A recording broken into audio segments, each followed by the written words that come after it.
Hello my dear students, मेरे प्यारे बच्चों, आप देख रहे होंगे ये है क्लास 11th की फाइनल एग्ज़ाम 2025-26 का मराठी का पेपर। तो बच्चों, जिनके भी अभी एग्ज़ाम्स चल रहे हैं तो उनके लिए ये बेस्ट ऑप्शन है कि आप इस पेपर का जो है वो अच्छे से एनालिसिस करो और इस पेपर की जो है वो प्रिपरेशन करके जाओ।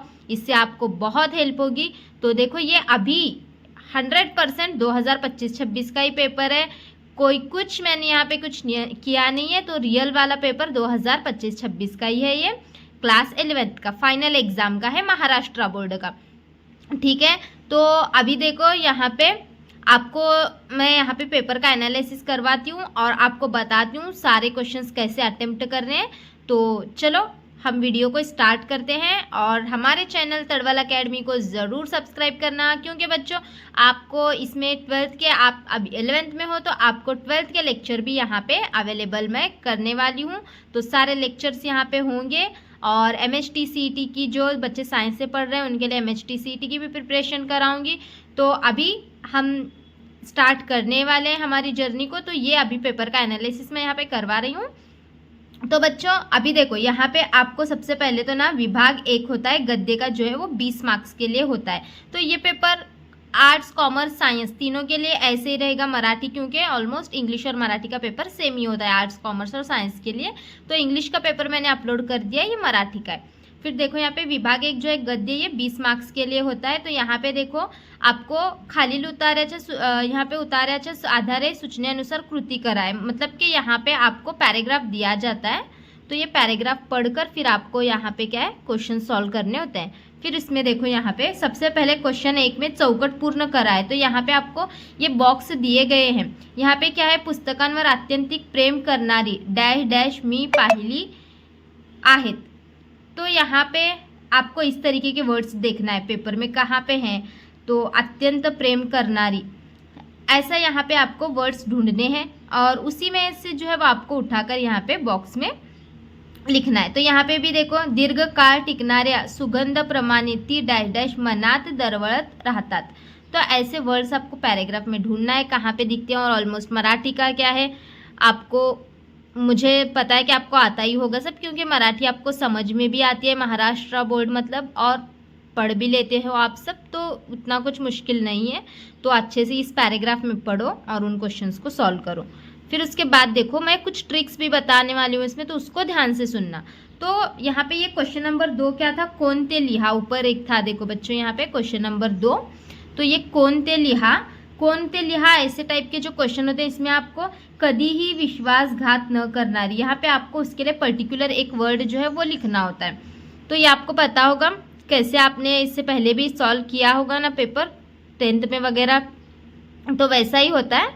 फिर उसके बाद यहाँ पे मैं कुछ ट्रिक्स बताने वाली हूँ जो आपको पता नहीं होंगे। तो देखो यहाँ पे क्वेश्चन नंबर 3 में स्वमत अभिव्यक्ति, तो यहाँ पे आपको ये दिया जाता है, कुछ लाइन यहाँ पे दी जाती हैं और उस पे अपने जो है वो स्वमत लिखना होता है। स्वमत मतलब क्या होता है कि आपका खुद की जो राय है ना उसके ऊपर, वो आपको यहाँ पे देनी होती है। और इसमें जो है वो आपको देखो कितने मार्क्स के लिए, यहाँ पे ये 4 मार्क्स के लिए है बच्चों। तो 4 मार्क्स मतलब आपको 8 लाइन लिखने होंगे। ये बता रही हूँ, ध्यान से सुनना, 12th की बोर्ड एग्जाम में भी बहुत काम आएंगी ये ट्रिक्स। तो स्वमत जो है वो 4 मार्क्स के लिए, मतलब कि बहुत सारे मैंने पेपर में देखा है 2 मार्क्स के लिए आता है। अब इस पेपर में 4 मार्क्स के लिए पूछा गया। तो 4 मार्क्स के लिए आया तो 8 लाइन लिखो, 2 मार्क्स के लिए पूछा गया तो 4 लाइन लिखो। लेकिन स्वमत के क्वेश्चन छोड़ो मत बच्चों, क्योंकि इसमें आपका खुद का रिस्पॉन्स, आपका खुद का जो है वो राय लिखनी होती है, वहाँ पे खुद का मत मांडना होता है। तो इसमें आपको मार्क्स मिल जाते हैं। आप कुछ भी लिखो, उससे रिलेटेड मार्क्स मिल जाते हैं। कुछ नहीं आ रहा ना लिखने, ऐसा भी होता है कि कुछ बच्चे इंग्लिश मीडियम से पढ़े होते हैं जिनका मराठी वीक होता है, तो वो बच्चे नहीं भी आ रहा तो पैराग्राफ में से कुछ उससे रिलेटेड लिखो, लेकिन लिखो, छोड़ो मत इसको, ठीक है। तो चलो ये हो गया हमारा। फिर उसके बाद देखो, ये यहाँ पे आपको क्या है, खालील उतार्याच्या आधारे सूचनेनुसार कृती करा। अब यहाँ से न्यू पैराग्राफ स्टार्ट होगा, न्यू क्वेश्चन, मतलब यहाँ पे न्यू, ये 8 मार्क्स के लिए है ये वाला पैराग्राफ। अब आगे है, ये देखते हैं। इसमें भी देखो चौकटे पूर्ण करा, जैसे ऊपर था वैसे ही। तो यहाँ पे देखो इसमें भी वैसे ही दिया गया है, कोणते लिहा। तो यहाँ पे ये वहाँ पर्टिकुलर एक वर्ड लिखना है इस पैराग्राफ को पढ़ के, ठीक है। फिर उसके बाद देखो यहाँ पे फिर से 4 मार्क के लिए जो है वो 100 मत पूछा गया है। यहाँ पे खुद का अपनी जो राय है वो लिखो, लेकिन नहीं आ रहा तो पैराग्राफ में से कुछ ना कुछ तो लिखो, लेकिन खाली मत छोड़ो। फिर उसके बाद देखो कृती 1 खालील उतार्याच्या आधारे सूचनेनुसार कृती करा। कृती करा तो यहाँ पे फिरण्याच्या व्यायामाचे 2 परिणाम, तो यहाँ पे आपको इसके रीजन्स लिखने पैराग्राफ में से ढूंढ कर, ये अलग से यहाँ पे दूसरा पैराग्राफ दिया गया है। फिर देखो यहाँ पे चालताना एका लयीत येणारे घटक। अब मैंने आपको इंग्लिश का भी जब पेपर समझा रही थी ना तब बताया था, जब ऐसे वेब डायग्राम होते हैं ना तो इसका आंसर ढूंढने के लिए ज़्यादा दिमाग मत लगाओ, कॉमा कॉमा वाले वर्ड्स कहाँ पे दिखते हैं पैराग्राफ में देखना है, और वही उसका आंसर होता है। 90% वही उसका आंसर होता है, 80 to 90%। तो यहाँ पे कॉमा वाले वर्ड्स देखो, यहाँ पे ये देखो, फिरायला गेल्यावर अवंग जंगल, अवघ आकाश, अवघा सूर्य आपल्या डोळ्यांचे कवेत येतील। तो यहाँ पे चालताना एका लयीत येणारे घटक, तो यहाँ पे देखो, यहाँ पे कहीं पे ये वाले या इसमें से देखो इधर वाले, तो ये कॉमा वाले हैं, तो 2 में से कोई आप इसमें से तो ढूंढ कर, यहाँ पे भी है कॉमा वाले, तो आप पढ़ के अब कर लो। मैंने अभी इस पर पढ़ा नहीं है क्योंकि मैं तो खुद पेपर नहीं दे रही थी, तो आप पढ़ के इसमें से कर सकते हो। अच्छा, अगर आंसर्स चाहिए, ढूंढना कुछ मुश्किल नहीं है, मैं बता देती ढूंढ के अभी, लेकिन क्या है आप ढूंढ सकते हो ना, इतना कुछ इसमें मुश्किल नहीं है। तो ये क्या इजी है, देखो मैं यहाँ पे मुझे देखो लयित ऐसे वर्ड्स चालता ना, एका लयित ऐसा वर्ड मुझे देखो अभी कहाँ तो दिखा था, यहीं पे जब मैं यहाँ पे देख रही थी, देखो यहीं पे कहीं तो देखा था, हाँ ये देखो लयित। तो ऐसे अब देखो यहाँ पे है ना, इसका देखो मैंने बताया था ना कॉमा वाले ही आंसर होते हैं। तो श्वास घ्यायला 4 पावलं सोडायचा, श्वास, पावलं, शरीर व मन सर्व एका लयीत येतात। तो यही वर्ड्स आपको यहाँ पे लिखने हैं, इस तरीके से होता है, ईजी है। फिर विभाग 2 जो है वो पद्य का होता है, तो पद्य आपको ये 16 मार्क्स के लिए होता है। तो फिर यहाँ पे इसके अंदर देखो क्या क्या होता है, योग्य पर्याय निवडून वाक्य पूर्ण करा, ऐसे भी दिया गया है, इस टाइप के भी क्वेश्चंस आते हैं। तो इसमें से आपको जो करेक्ट है वो लिखना है। फिर उसके बाद देखो ये भी वैसा ही है। फिर उसके बाद ये वाली कविता यहाँ पे जो है वो दी गई है, मतलब कि यही कविता को पढ़कर आपको आंसर लिखने हैं। फिर उसके बाद देखो ये चौकटी पूर्ण करा, आग घेऊन धावणारी, तो इसमें ढूंढो आप आग घेऊन धावणारी कौन है। और यहाँ पे देखो शब्दांनी कवीच्या हातात दिलेली, तो ये देखो यहीं पे इसका आंसर मुझे थोड़ा सा दिखा, शब्दांनीच हातात बिजली दिली, तो ये इसका मैंने अभी दिखा वहाँ पे इसलिए बताया, शब्दांनी कवीच्या हातात दिलेली बिजली, सिर्फ यहाँ पे आपको क्या बिजली, ऐसे आपको एक वर्ड में लिखना होता है यहाँ पे, बॉक्स अगर दिया होगा तो। फिर रसग्रहण अभिव्यक्ती, तो रसग्रहण शब्द या कवितेचे रसग्रहण करा, किंवा मानवी जीवनातील शब्दांचे यहाँ पे अनन्य साधारण महत्व तुमच्या शब्दात लिहा। ईजी होता है ये रसग्रहण करना, आपने ही वहाँ पे मतलब के कुछ मत मांडने होते हैं, 4 मार्क्स के लिए होता है, इसको भी मत छोड़ो, दिल से इसमें कुछ भी आप लिख सकते हो। थोड़ा सा पढ़ाई करके जाना पड़ता है मराठी के पेपर के लिए, रसग्रहण के इस मतलब कि ये सॉल्व करने के लिए थोड़ा कविताएं पढ़ के जाओ। फिर उसके बाद देखो कृती 2, खालीलपैकी कोणत्याही 4 कृती सोडवा। तो यहाँ पे देखो इसके अंदर आपको ये 6 क्वेश्चंस दिए गए हैं, 6 में से कोई 4 आपको यहाँ पे सॉल्व करने हैं।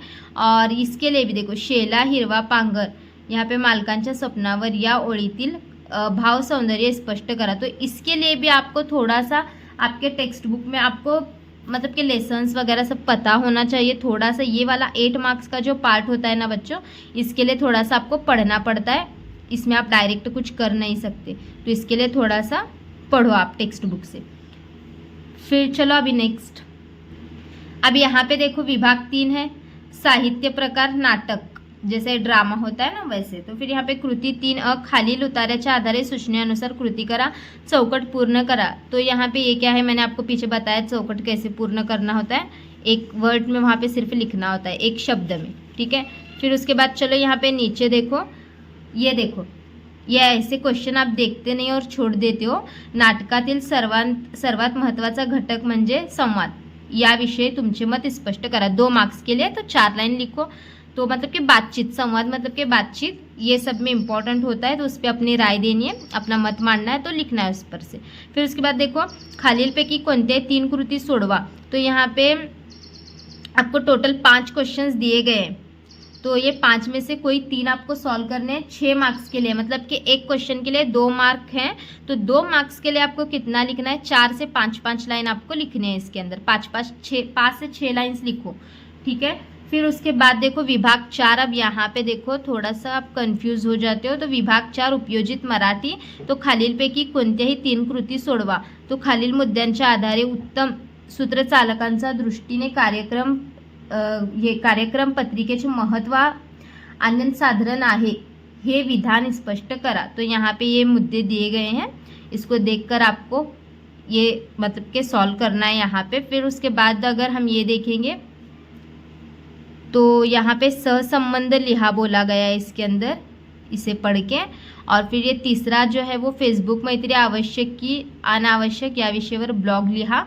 ब्लॉग लेखन वगैरह आपको सब कॉलेज में सिखाया होगा, क्योंकि मराठी में वैसे पढ़ाती नहीं हूँ तो इसीलिए मैं सिर्फ यहाँ पे आपको पेपर पैटर्न वगैरह सब बता रही हूँ। मैं जो है मेनली मेरे सब्जेक्ट अभी इस पर फिज़िक्स, केमिस्ट्री और बायोलॉजी है, तो ये मैं आपको यहाँ पे पैटर्न के लिए सब कुछ बता रही हूँ, मतलब पेपर बता रही हूँ ये।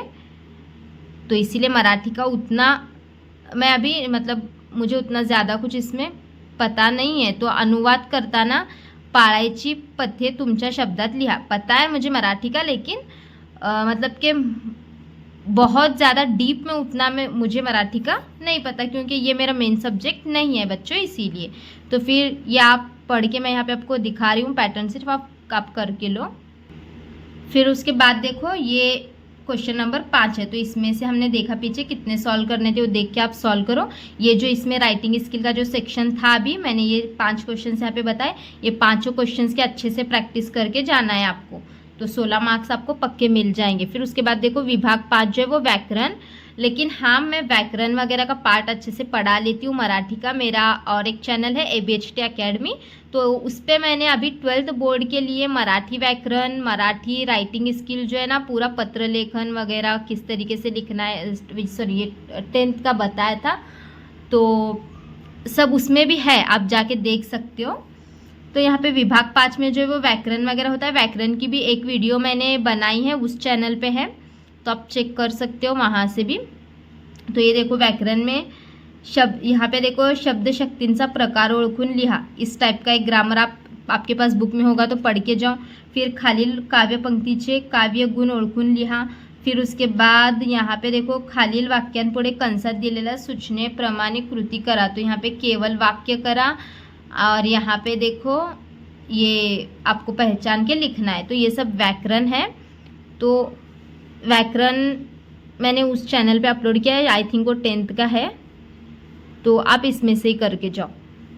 फिर ये देखो ये सब आपको यहाँ पे ये अर्थ वाक्य, तो ये क्या सिंपल ही है, अर्थ और वाक्य में उपयोग और गटात न बसणारा शब्द, विरुद्धार्थी शब्द, इस तरीके से व्याकरण में होता है। आपको व्याकरण समझ गए ना, तो इस तरीके से आपको गटात न बसणारा शब्द लिहा, विरुद्धार्थी शब्द लिहा, खालील वाक्यात विरामचिन्हे वापरून वाक्य पुन्हा लिहा, और ये विराम चिन्ह नावे लिहा, ये सब होता है, ठीक है। और फिजिक्स, केमिस्ट्री, बायोलॉजी के पेपर के लिए कमेंट करना, तो वो भी जल्दी से अपलोड कर देती हूँ, ठीक है। और इस चैनल पे फिजिक्स, केमिस्ट्री और बायोलॉजी के लेक्चर्स होंगे, तो सारे बच्चे चैनल को सब्सक्राइब कर लो, वीडियो को लाइक और शेयर करना। और नेक्स्ट पेपर कौन सा चाहिए, फिजिक्स, केमिस्ट्री, बायोलॉजी, कमेंट करना, ठीक है बच्चों। चलो मिलते हैं बच्चों फिर नेक्स्ट वीडियो में, बाय बाय।